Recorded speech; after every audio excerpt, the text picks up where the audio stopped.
Why do you think it is that?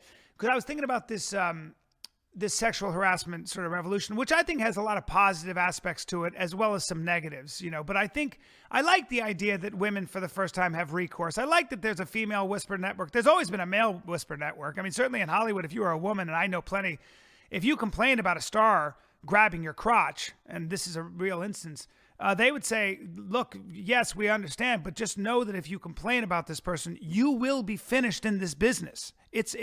And so women have had to bear the brunt of a lot of that bullshit for a long time. And so I don't mind.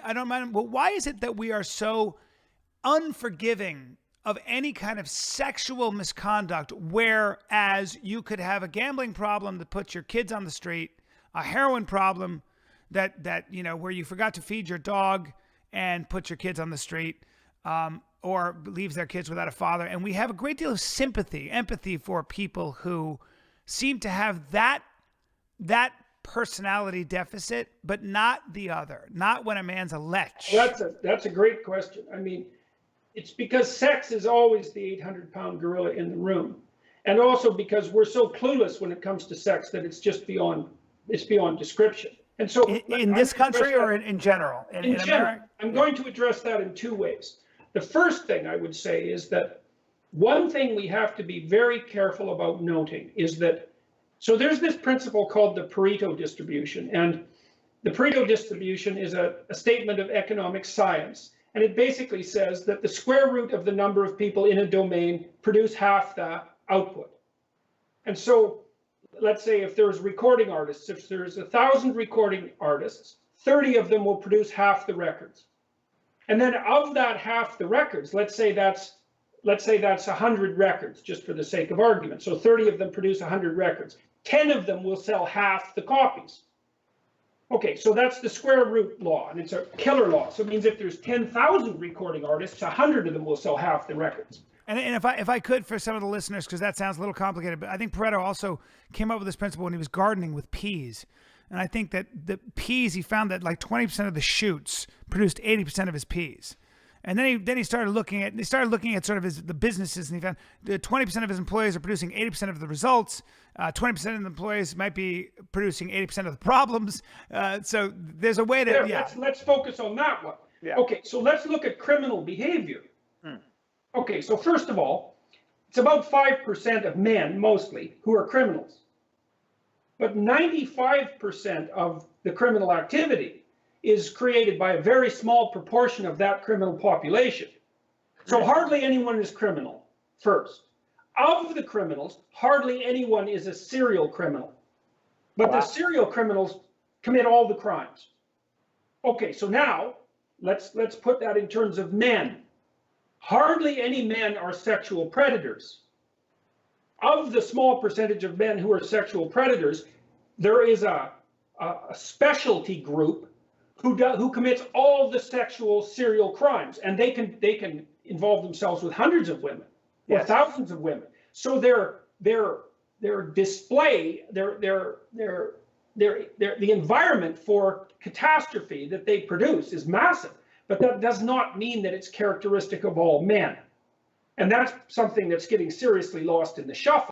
Well, Jonathan Haidt, to piggyback on that, gives sort of when he's talking about how these universities have these students that are so entitled to their own sovereignty, their own point of view, and their own sort of, and how their inner sensibilities can never be trampled on and are so quick to, they have such irreverence for authority and people who've been there longer, comes from the 80s when a lot of these children came up missing. And when you say a lot, in the grand scheme of things, very few, but it was enough anytime a child goes missing and is abducted and killed and ends up on a milk carton. It's just horrifying. If you have children, it's your worst nightmare. And there's nothing that scares me more.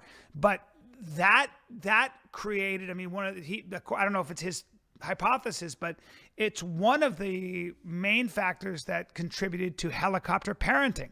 So a small number of a very small group of people, who knows how many, probably 100, changed the culture, changed how Americans parent their children. It takes very few people to usher in a massive behavioral cultural shift. Okay, so we've come to half the answer, which is, well, women are rightly upset about the small minority of serial male sexual predators. Okay, fine, but that doesn't mean that all men are guilty. It does not mean that at all, and it shouldn't be. And the danger is that we're entering into a realm where unfounded accusations against men can have devastating consequences, and that's not good for anyone, especially because there are no shortage of people willing to use bureaucratic interventions, against people who aren't guilty, or to sully their reputations for purposes of revenge and spite. So, but then you asked another question, which is, well, why is the sexual issue so paramount? And the answer to that is because I think because the birth control pill threw such a monkey wrench into our sexual preconceptions that it'll take us 1,000 years to recover. Because hypothetically, what the pill does is make non-consequential sex possible. But as far as I'm concerned, there's absolutely no evidence whatsoever that there's ever such a thing as non-consequential sex. Because for sex to be non-consequential, you have to say, well, A, it's merely a matter of physical pleasure. B, that it can be dispensed with after the act, the two people involved can be dispensed with, so to speak, and move on with their life as if nothing ever happened, and that there are no emotional, physical, or procreational consequences. And all of that's not true. It's not true. And so, on the one hand, and I think this is particularly true of the left, there's been a staggering push for sexual liberation since the early 1960s, since the birth control pill, so that anything goes at any time. And on the other hand, there's this realization that, hey, wait a minute, we're playing with fire here. Yeah. And everything can't just go all the time. It turns out that people's emotions get tangled up, and that the consent lines aren't obvious, and that what constitutes sexual assault isn't clear, and even what constitutes consent isn't obvious. And so we're trying to have our cake and eat it, and that's just not working out very well. And I think for a long time, men have not had to even think about their sexual impact. I mean, their sexual behavior, really. I mean, it was always, it is a culture, and maybe the 60s and the 70s are the ones that sort of, that movement ushered in the idea that, sex it's free sex. You hear it all the time. It's free sex. Sex is free in that sense. Can you, to me, when I hear that, I mean, I can't possibly imagine a more preposterous statement. I think, have you not lived? You think sex is free? It's like, what planet are you from? Yeah. It's never free. And so then the question is how we should treat it. And I think, and I actually think the data on this is pretty clear. It's pretty clear that people who have monogamous relationships, high quality monogamous relationships, are most sexually satisfied. That's quite evident. I don't know. I do think that people are always looking for that. I do think people have, for the most part, most people have a nostalgia to find their soulmate, quote unquote, or someone who they can be monogamous with. And I think men arrive at that desire later in life, probably by and large. I don't know, but yes, but I think that a lot of times people are sort of playing the field and having a lot of sexual partners in pursuit of that goal. So there are a lot of reasons. Sex is so complicated. I mean, a lot of times men and women will have sex with a lot of partners because it makes them feel desired.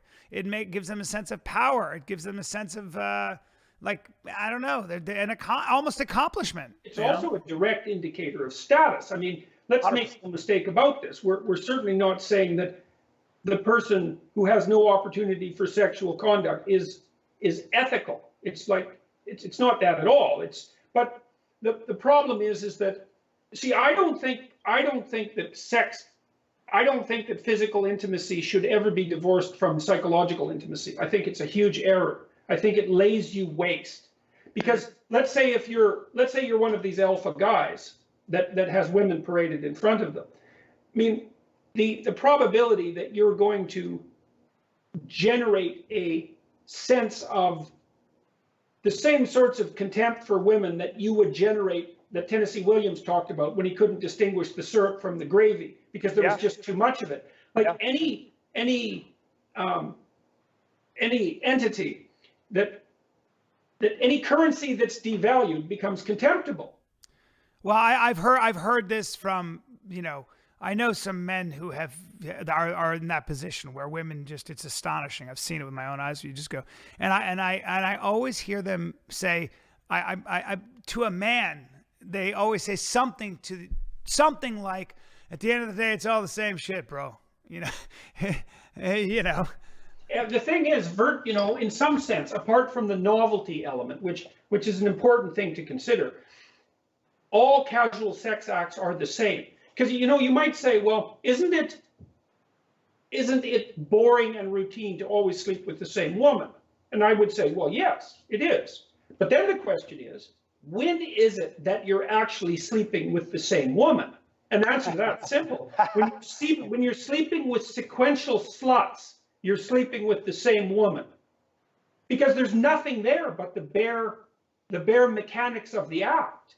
Yeah. And so that's what's repetitive. Whereas if you're in a relationship with someone that's deep and profound and meaningful, and I'm not being naively optimistic about this, then it's not the same thing all the time. Or if it is, it's a consequence of the limitations of your ability and your imagination.